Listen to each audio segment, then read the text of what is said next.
سڵاتان لێبێت و ئەم کاتتان باش بینەرانی خۆشەویستی تەلەڤیزیۆنی کۆمەڵە بە یارمەتی هاوڕێیانی هەوکارم لە خزمەتتان دەین بۆ پێشکەشکردنی گەشتی هەواڵەکانی ڕۆژی دووشەممە سەرەتا سەرگەڕی گرنگترین هەواڵەکان. سەرکوتی شۆفێرانی ناڕازی لە سنووری پەروێزخان، بەرزبوونەوەی ژمارەی دەست بەسەرکراوانی شارستانی میاندواو بۆ 7 کەس، دەست بەسەرکردنی چالاکێکی مەدەنی خەڵکی دێهلۆران لەلایەن هێزەکانی ئێدارەی سڵاتەوە، درێژکردنەوەی ماوەی بەندەکانی 3 شارۆمەندی خەڵکی سەڵماس، بێبەشبوونی 41,000 کەس لە خەڵکی ڕۆژاوای کوردستان لە ئاوی خواردنەوە بەهۆی هێرشەکانی تورکیا، کۆبوونەوەی ناڕزایەتی خوێندکارانی زانکۆی تاران و راپۆرتێک لەسەر گیانلەدەستان و برینداربوونی سوختبەرانی بەلوچ.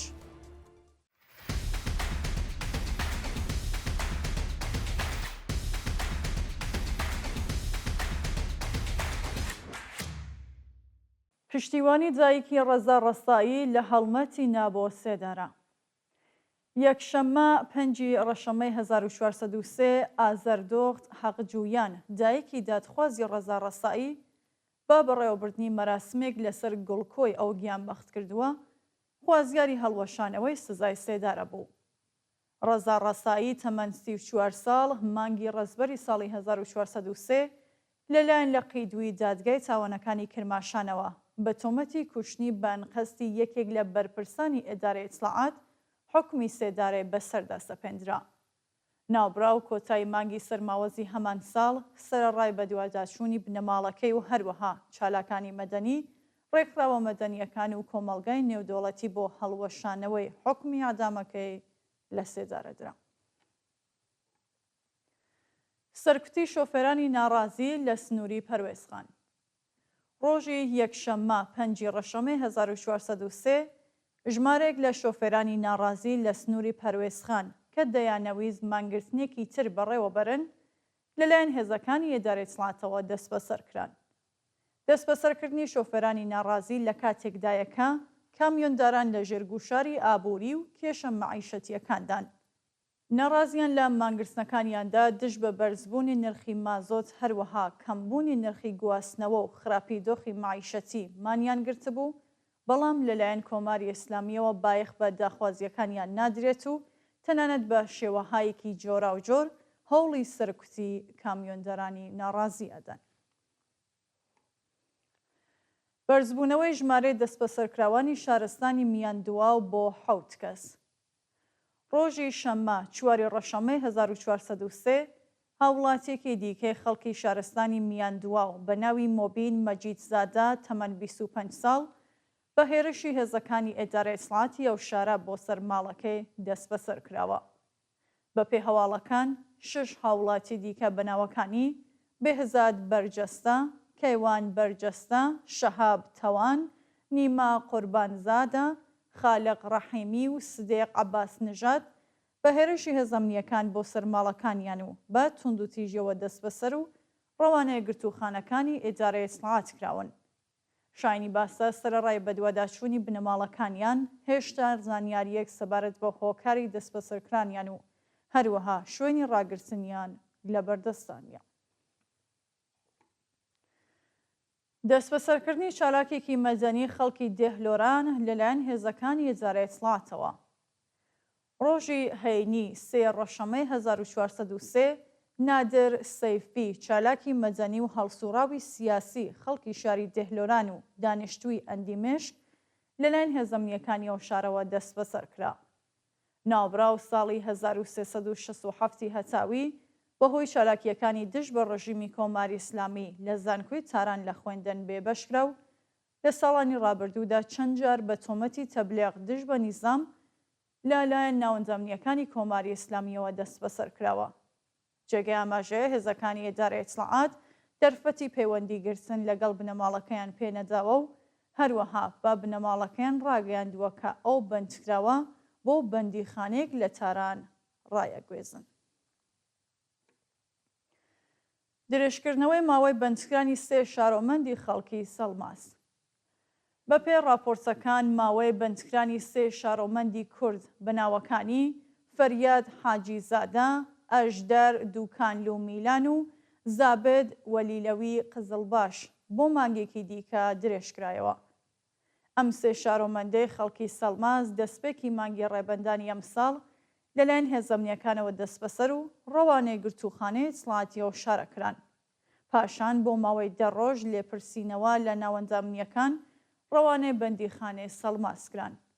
جێگای ئاماژەیە و بەندکراوانە لە ماوەی لێپرسینەوەدا لە مافی دەستڕاگەیشتن بە پارێزەر و هەروەها پەیوەندی گرتن لەگەڵ بنەماڵەکانیان بێبەشکرا.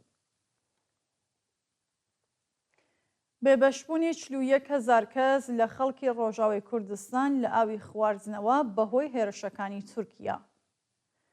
بەپێی هەواڵەکان بەهۆی هێرشی ئاسمانی و تۆبارانی ناوچەی عین عیسای ڕۆژاوای کوردستان لەلایەن تورکیا و بەکرێگیراوەکانیەوە 41,000 کەس لە ئاوی خواردنەوە بێبەشماون. بە وتەی بەرپرسانی ئێزارەی ئاوی عین عیسا 65 گوندی ئەو ناوچەیە بەهۆی هێرشی ڕاستەوخۆی ئەرتەشی تورکیا بۆ سەر وێستگە و دیپۆکانی ئاوی خواردنەوە و هەروەها وێزگەکانی وزە لە کارەبا و ئاوی خواردنەوە بێبەشکراون. بەهۆی بەردەوامی هێرشەکان هێشتا دەرفەتی چاکردنەوەی ئەو دامەزراوانە لە ئارادا نیە و خەڵک بە ناچاری سەرچاوەکانی ئاوی پیس بەکاردێنن کە ئەمەش لەسەر تەندروستی دانیشتوانی ئەو ناوچەیە کاریگەریە بێت. کۆبوونەوەی ناڕزایەتی خوێندکارانی زانکۆی چاران. ڕۆژی یەکشەممە 5 ڕەشەمەی 1403 خوێندکارانی زانکۆی چاران سەرڕایبوونی هێزەمنیەکان لەو زانکۆیە و هەڕەشەی خوێندکاران دژ بە نەبوونی ئەمنیەتیان و هەروەها بایەخنەدانی ڕژیمی کۆماری ئیسلامی بە داخوازیەکانیان کۆبوونەوە. بەپێی هەواڵەکان پاش بڵاوبوونەوەی بانکێش بۆ کۆبوونەوەی خوێندکاران لە ڕۆژی یەکشەممە سەرڕای هەوڵی هێزەمنیەکان بۆ ترساندنیان و هەروەها ڕێگریکردن لە بەڕێوەچوونی کۆبوونەوەی ناڕزایەتی لەو زانکۆیە خوێندکارانی ئەو زانکۆیە کۆبوونەوە و بە وتنەوەی دروشم دژ بە کۆماری ئیسلامی خۆپێشاندانیان وەڕێخست. کوژرانی گەنجێکی بەلوچ بە چەقەی هێزەکانی ڕژیم لە فێردەوس. ڕۆژی پێنجشەممە 2 ڕەشەممە هێزەکانی فەراجەی خۆراسانی ڕەزەوی لە شارستانی فێردەوس تەقەیان لە گەنجێکی بەلوچ بە ناوی مەحموود بەریچی کرد و ناوبراویان کوشت. بەپێی راپۆرتی کەمپەینی چالاکانی بەلوچ هێزە ئینتیزامیەکانی کۆماری ئیسلامی بەبێ هۆکار ئۆتۆمبیلە و شارۆمەندەیان داوەتە بەر دەستڕێژی گولە و ناوبراویان کوشتووە.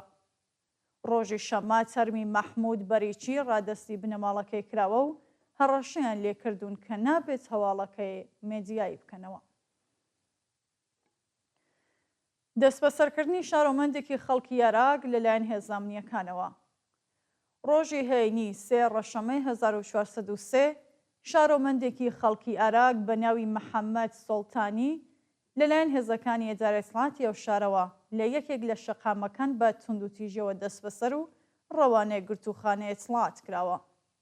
ناوبراو پێشووتر لە ڕێکەوتی 14 گەلاوێژی ساڵی ڕابردوو بە دوای بەشداری لە مەراسمێک لەسەر گۆڵکۆی نەمەر مێرشاد شەهیدی لە گیانبەختکردوانی شۆڕشی ژن ژیان ئازادی لەلایەن هێزەمنیەکانەوە دەست بەسەر و ڕەوانەی بەندیخانەیە ڕاکرابوو. پاش تێپەڕبوونی مانگێک لە دۆسیەکی هاوبەش لەگەڵ 7 کەسی دیکە حکمی 6 ساڵ زیندانی تەعزیری بەسەردا سەپێنرا. کوشتنی 2 ژن لەلایەن هاوژینەکانیانەوە لە قەزوێن و گورگان. لە ڕۆژانی ڕابردوودا 2 ژن لە شارەکانی قەزوێنی و گورگان لەلایەن هاوژینەکانیانەوە بە بیانووی کێشەی خێزانی کوژراون. بەپێی راپۆرتی ڕێکخراوەکانی مافی مرۆڤ ژنێک بە ناوی ئارەزوو کەمی لە شاری گۆرگان لەلایەن هاوژینەکەیەوە بە بیانووی کێشەی خێزانی کوژراوە و هەروەها ژنێکی دیکەش کە تا کاتی داڕشنیم هەواڵە زانیاریەک سەبارەت بە ناسناوی لە بەردەستانیە لە شاری قەزوێن مافی ژیانی لێسەندراوە. بەپێی ئامارە فەرمیەکان ساڵانە لانیکەم 450 ژن بە بیانووی کێشەی خێزانی لەلایەن بنەماڵەکانیانەوە دەکوژێن و ئەم ئامارە ساڵانە بەرزتریشە بێتەوە. راپۆرتێک لەسەر گیانەدەستان و برینداربوونی سوختبەرانی بەلوچ. بەپێی راپۆرتی ڕێکخراوەکانی مافی مرۆڤ لە ماوەی 7 ساڵی ڕابردوودا بەلانیکەم 1010 سوختبەری بەلوچ بە چەقەی ڕاستەخۆی هێزەکانی کۆماری ئیسلامی گیانیان لەدەستاوە و بریندار بوون.